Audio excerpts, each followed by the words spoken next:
जंगल में बारिश का मौसम चल रहा था। नानू अपने प्यारे प्यारे बच्चों के साथ घोंसले में बैठी हुई थी।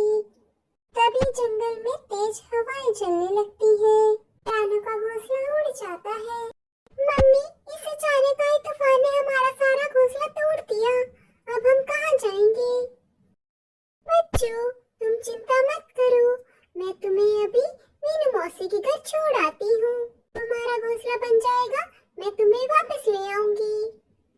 नहीं मम्मी, हम आपकी मदद करेंगे घोंसला बनाने में। नहीं जाना हमें आपको छोड़कर। बच्चों, अभी तुम बहुत छोटे हो, बाहर इतनी सर्दी पड़ रही है। घोंसला मैं बना लूंगी, तब तक तुम मीनू मौसी के घर ही रहना। इतना कहकर रानू अपने बच्चों के साथ मीनू मौसी के घर दूसरे जंगल की ओर निकल पड़ती है।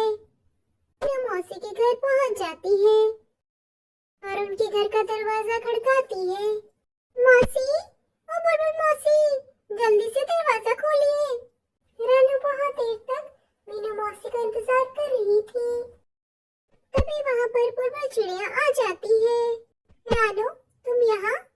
क्या बताऊं बुलबुल बहन, तेज हवाओं में मेरा घोंसला तोड़ ही गया, लेकिन मीनू मौसी दरवाजा नहीं खोल रही। अरे रानू, वो तो मीनू मौसी 2 दिन पहले ही दूसरे जंगल गई है, पता नहीं कब लौटेंगी। ठीक है बुलबुल बहन। बुलबुल चिड़िया वहां से चली जाती है। अब मैं क्या करूं? कहाँ लेकर जाऊं अपने बच्चों को इस तूफान में? लगता है कोई और ठिकाना देखना पड़ेगा अब मुझे।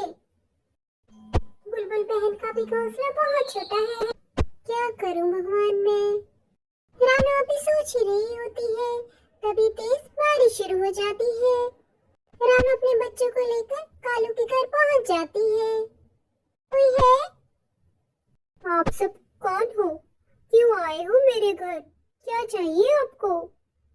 भैया जी, मैं रानू हूँ, मैं दूसरे जंगल से आई हूँ।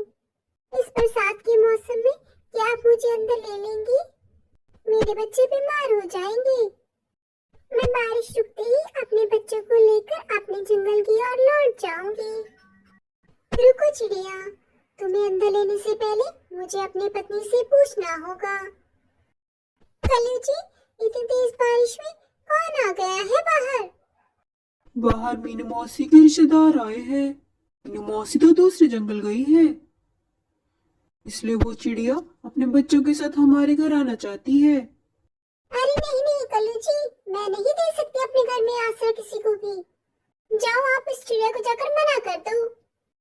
अरे गौरी जी, सुन तो लीजिए, उस चिड़िया के पास गेहूं की बोरी है। अच्छा, रुको, मैं बात करती हूँ उस चिड़िया से। सुन रही चिड़िया, मैं अपने घर में किसी को भी मुफ्त में नहीं रहने देती। तुम्हें ये अनाज मुझे देना होगा। ठीक है कभी बहन, आप हमसे थोड़ा सा अनाज ले लो, लेकिन अपने घर में पनाह दे दो। ठीक है चिड़िया, चल मेरे साथ, तुझे तुम्हारा घर दिखा देती हूँ। तुम सब इस घोंसले में रह सकती हो, लेकिन मेरा घर गंदा और गीला नहीं होना चाहिए। बदले में रानू गौरी कवि को थोड़ा सा अनाज दे देती है। देखा कल्लू जी, ले आई मैं अनाज। अच्छा हुआ ये चिड़िया हमारे पास आई, हमें तो फ्री में अनाज मिल गया।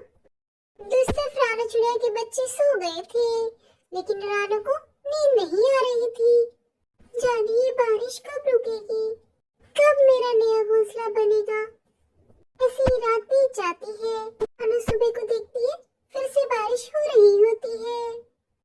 सुनो बच्चों, आज भी बरसात हो रही है, हमें इंतजार करना होगा। तभी गौरी आ जाती है।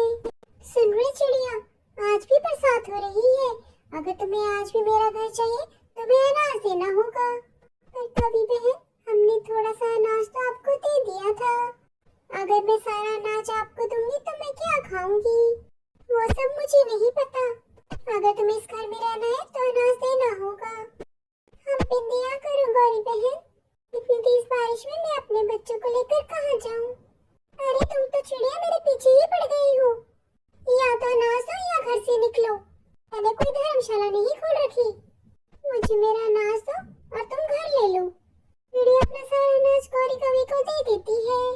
गौरी अनाज लेकर चली जाती है। ये कवि तो बहुत चालाक है, जाने कब लौटूंगी मैं अपने जंगल।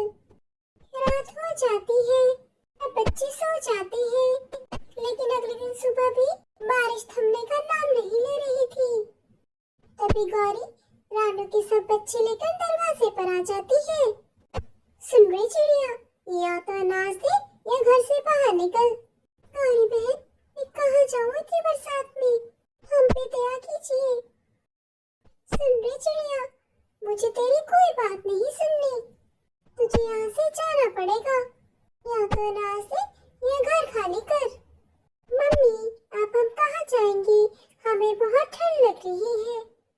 घबराओ नहीं बच्चों, चलो मेरे साथ। रानू अपने बच्चों के साथ आगे की ओर बढ़ जाती है। काफी चलने के बाद थककर वो एक बड़े पेड़ के नीचे बैठ जाते हैं। अब मैं क्या करूं? ऐसे तो मेरे बच्चे बीमार हो जाएंगे, कहाँ लेकर जाऊं इन्हें? तभी वहाँ पर मीनू मौसी आ जाती है। अरे रानू बेटा, तुम यहाँ पर? वो भी बच्चों के साथ इतनी बरसात में। रानू सारी बात मीनू मौसी को बता देती है। घबराओ नहीं रानू, चलो मेरे साथ। मीनू मौसी रानू और उसके बच्चों को लेकर अपने घर आ जाती है। रानू, ये लो कंबल, बच्चों को उड़ा दो। में मीनू मौसी चाय ले आती है। रानू और उसके बच्चों को चाय पीकर थोड़ा आराम आता है। अगले ही दिन मौसम साफ हो जाता है। अच्छा मीनू मौसी, अब मैं चलती हूँ अपने जंगल, ना कहकर रानू अपने बच्चों के साथ अपने जंगल की ओर लौट जाती है और अपना नया घर बनाकर रहने लगती है। हे भगवान, आपने मुझे पैदा कर दिया, लेकिन लगता है किस्मत लिखना ही भूल गए। मेरे पास ना रहने के लिए घर है, ना खाने के लिए खाना। जंगल के सभी पंछी अपने अपने घर में मजे से रहते हैं और एक मैं हूँ जो पेड़ की डाल पर बैठकर अपनी सारी रात बिताती हूँ। लेकिन अब बहुत हो गया, अब मैं मेहनत करके अपने लिए भी एक अच्छा सा घर बनाऊंगी।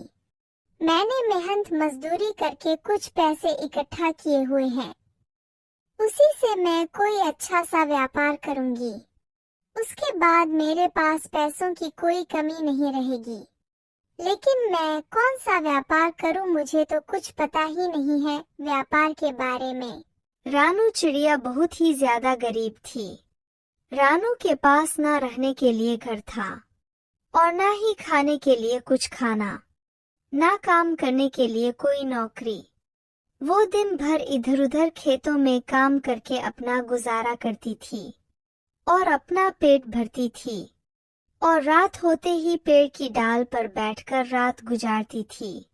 रानू चिड़िया इतना सोच ही रही थी कि तभी वहां पर टुनटुनी चिड़िया आ जाती है। क्या हुआ रानू बहन, क्या सोच रही हो? बड़ी गहरी सोच में पड़ी हो तुम, क्या बात है? अच्छा हुआ टुनटुनी बहन जो तुम मेरे पास आ गई। टुनटुनी बहन, मैं एक अच्छा सा व्यापार करना सोच रही हूँ, लेकिन मेरे पास पैसे बहुत कम है। टुनटुनी बहन, अब तुम ही बताओ मुझे, क्या कोई ऐसा व्यापार है जो कम पैसे में भी शुरू किया जा सके और उससे अच्छा खासा पैसा कमाया जा सके? हाँ रानू दीदी, एक ऐसा व्यापार है जो कम पैसे में भी करके अच्छा पैसा कमाया जा सकता है। ऐसा करो रानू दीदी, आप मोमोज का ठेला खरीद लो और ठेले पे मोमोज बेचो, और इसमें तो पैसे भी कम लगेंगे और कमाई भी ज्यादा होगी।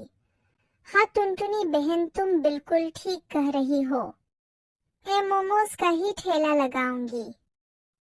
आज ही जाकर इसका इंतजाम करती हूँ ताकि कल से मैं व्यापार शुरू कर सकूं। फिर अगले दिन रानू चिड़िया मोमोज का दुकान खोल देती है। रानू चिड़िया का मोमोज पूरे जंगल में फेमस हो जाता है और पास के जंगल के सभी पंछी चिड़िया की दुकान पर मोमोज खाने के लिए आने लगते हैं और रानू चिड़िया का व्यापार खूब जोरों शोरों से चलने लगता है। एक दिन रानू चिड़िया अपना मोमोज का ठेला लेकर जंगल की ओर जा रही थी। तभी अचानक से बारिश शुरू हो जाती है और जोरों की तूफान भी चलने लगती है। देखते ही देखते रानू चिड़िया का पूरा मोमोज भीग जाता है और ठेला भी टूट जाता है।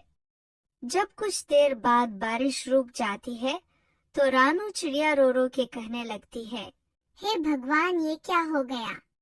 इस आंधी ने तो मेरा पूरा मेहनत बर्बाद कर दिया। मैंने इतनी मेहनत से किसी तरह मोमोज का व्यापार शुरू किया था। इस बारिश ने तो मुझे बर्बाद कर दिया। हे भगवान, अब मैं क्या करूं?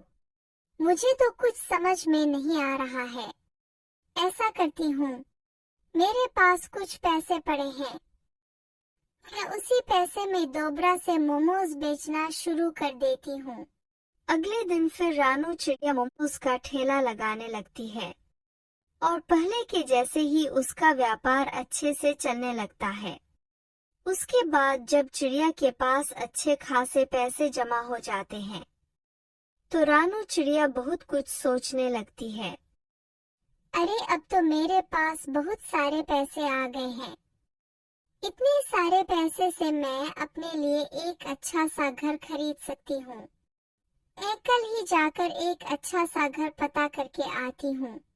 इस तरह रानू चिड़िया दूसरे जंगल जाकर एक बेहतरीन सा घर खरीद लेती है और इसी तरह मोमोज बेचकर खुशी खुशी अपना गुजारा करती है। तो उम्मीद है आपको कहानी पसंद आई होगी। प्लीज सब्सक्राइब माय चैनल ऐसी और दिलचस्प कहानी देखने और सुनने के लिए।